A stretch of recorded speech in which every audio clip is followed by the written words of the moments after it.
आपका हमारे channel divine arts entertainment में स्वागत है। मैं शक्ति सिंह, आपका अपना कथावाचक। आज हम आपको बताने जा रहे हैं बप्पा रावल की अमर गाथा। प्रजा के बप्पा, भीलों के रावल, खलीफा को हराने वाले कालबोझ, अरबों को ईरान तक खदेड़ने वाले महाराव, जिनसे 500 सालों तक कांपते रहे इस्लामी शासक। अगर आपने बप्पा रावल का नाम नहीं सुना है तो दोष आपका नहीं, उस व्यवस्था का है जिसके तहत हमने या आपने अपनी शिक्षा दीक्षा पाई है, जिसे समय ने भुला दिया, इतिहास ने दबा दिया, लेकिन जिसकी तलवार की गूंज से कभी अरब के खलीफा कांप उठे थे, जिसका नाम था बप्पा रावल। हाँ, वही बप्पा रावल, जिसे मेवाड़ के लोगों ने अपने स्नेह और सम्मान से ये नाम दिया, जिनका असली नाम था कालभोज, जिनका जन्म हुआ गुहिल वंश में, वो वंश जो स्वयं भगवान श्री राम के पुत्र लव की वंश परंपरा का अंग था। गाथा शुरू होती है राजस्थान के भीषण रेगिस्तान और अरावली के वीरान जंगलों में, जब बालक कालभोज दुश्मनों की आंखों से बचाया गया। उसकी मां उसे लेकर भींडर के घने जंगलों में पहुंची। वहां भील राजा मांडलिक ने उसे आश्रय दिया और इस तरह मेवाड़ के राजपूतों और भीलों के बीच जन्मा वो पवित्र संबंध, जिसकी गाथाएं आज भी राजस्थान के लोकगीतों में जीवित हैं। वही भील जिन्होंने बाद में महाराणा प्रताप के साथ हल्दी घाटी के रण क्षेत्र में लहू बहाया था। कालभोज का जीवन अद्भुत घटनाओं से भरा था। कहते हैं एक दिन उनकी भेंट हुई एक महान तपस्वी हरित साधु से। साधु ने उन्हें शैव तंत्र की दीक्षा दी। बताया, हे वीर, तुझ पर धर्म रक्षा का भार है। भारत भूमि पर विधर्मियों का पांव पड़ा है। उठ और मां भवानी के आदेश को पूरा कर। यहीं से बप्पा रावल ने अपने इष्ट देवता भगवान एकलिंग को आराध्य माना। मेवाड़ की सेना तभी से जय एकलिंग के जय घोष के साथ रण क्षेत्र में युद्ध लड़ती है। इधर सिंध में 712 ईस्वी में अरब से एक अत्याचारी सेनापति आया, मोहम्मद बिन कासिम। राजा दाहिर की सेना से कई बार हारा, लेकिन अंततः षड्यंत्रों, गद्दारों और सिंधु नदी पार करवा देने वाले विश्वासघाती बौद्ध मुखिया भंडारकर, समाणी और मेड़ कबीले की मदद से वो सिंध में घुस आया। अरोड़ के युद्ध में राजा दाहिर वीर गति को प्राप्त हुए। उनकी बेटियों को खलीफा के हरम में भेजा गया। हजारों महिलाओं को बंदी बनाकर, सिर काटकर, मंदिरों को तोड़कर अरबियों ने सिंध को रक्त रंजित कर दिया। ये समाचार जब मेवाड़ पहुंचा, बप्पा रावल का रक्त उबल पड़ा। उन्होंने तत्काल गुर्जर प्रतिहार नरेश नाग भट्ट प्रथम, गुजरात के जय भट्ट और चालुक्य साम्राज्य के पुलकेशी राजा को संदेश भेजा। एक विराट धर्म युद्ध की घोषणा हुई। 1 लाख अरब सैनिकों के विरुद्ध मात्र 6000 हिंदू वीर। 738 ईस्वी, जोधपुर के समीप रणभूमि सजी।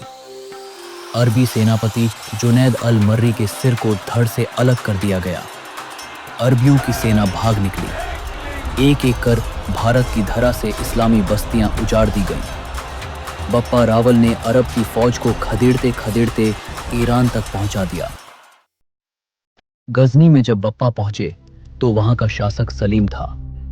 बप्पा ने युद्ध कर उसे परास्त किया, अपने भतीजे को वहां का शासक बनाया। यही नहीं, सलीम की बेटी से विवाह भी किया और इसी वंश को बाद में नौशेरा पठान कहा गया। इतिहासकार जेम्स टॉड ने लिखा, भारत ने अरबों को ऐसा सबक सिखाया जो उन्हें फारस, सीरिया, मिस्र की तरह भारत में दोहराने का साहस कभी नहीं हुआ। उधर खलीफा के दरबार में भेजी गई राजा दाहिर की बेटियां प्रेमला और सूर्या, उन्होंने मोहम्मद बिन कासिम पर ऐसा आरोप लगाया कि खलीफा ने कासिम को तलब किया।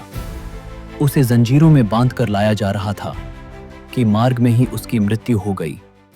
बाद में दोनों वीरांगनाओं ने खलीफा के दरबार में ऐलान किया, हमने जानबूझकर झूठ कहा क्योंकि अपने पिता का अपमान हम नहीं सह सकती थी। क्रोधित खलीफा ने दोनों को दीवार में जिंदा चुनवा दिया। इधर बप्पा रावल की विजय यात्रा ने मेवाड़ को पुनः संगठित किया। मूरी वंश के सम्राट ने चित्तौड़ की कमान बप्पा रावल को सौंप दी। उन्हें महाराव और हिंद सूरज की उपाधि मिली। भीलों ने उन्हें रावल कहा, जिसका अर्थ है राज्य, आशीर्वाद और संपत्ति का स्वामी। आज भी पाकिस्तान का रावलपिंडी नाम बप्पा रावल के ही बनवाए चेक पोस्ट की याद है। बप्पा रावल ने न सिर्फ विधर्मियों को भारत से खदेड़ा, बल्कि हिंदुत्व और स्वाभिमान का दीपक जलाया। दर्जनों मुस्लिम शासकों को हराया, अनेक जगह हिंदू साम्राज्य पुनः स्थापित किया। उनके 130 पुत्र हुए, जिनसे वीर वंशजों की परंपरा चली, और 1000 वर्षों तक मेवाड़ ने विदेशी आक्रांताओं से संघर्ष किया। बाप्पा रावल की वीरता और कुशल नेतृत्व के कारण मेवाड़ एक मजबूत और शक्तिशाली राज्य बना, जो आने वाले कई शताब्दियों तक राजपूतों की शौर्य भूमि बना रहा। उनके वंशजों में राणा कुंभा, महाराणा हमीर, महाराणा सांगा और महाराणा प्रताप जैसे महायोद्धा हुए, जिन्होंने उनके आदर्शों को आगे बढ़ाया।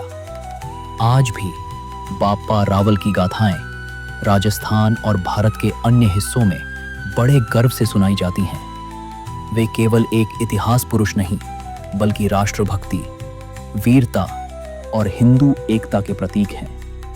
ये वही वीर हैं जिनका नाम हमारे पाठ्यक्रमों से मिटा दिया गया, लेकिन राजस्थान की भूमि, एकलिंग महादेव का मंदिर और भीलों की लोक गाथाएं आज भी उनका नाम गाती हैं। जय एकलिंग, जय महाराव बप्पा रावल। हर हर महादेव। ओम नमः शिवाय, ओम नमः शिवाय, ओम नमः शिवाय, ओम नमः शिवाय, ओम नमः शिवाय, ओम नमः शिवाय। अगर आपको हमारी कहानी अच्छी लगे तो हमारे चैनल डिवाइन आर्ट्स एंटरटेनमेंट को सब्सक्राइब और लाइक करना ना भूलें। मैं आपका दोस्त शक्ति सिंह आपके लिए ऐसे ही भारत की महान मिट्टी में जन्मे शूरवीरों की अमर गाथा बताता रहूंगा। मेरा इस वीडियो को बनाने का उद्देश्य यह है कि जो हमें हमारे भारत के महान राजाओं और शूरवीर योद्धाओं के बारे में किताबों में नहीं पढ़ाया गया है, वो जानकारी मैं आप तक पहुंचाऊं। धन्यवाद। जय हिंद।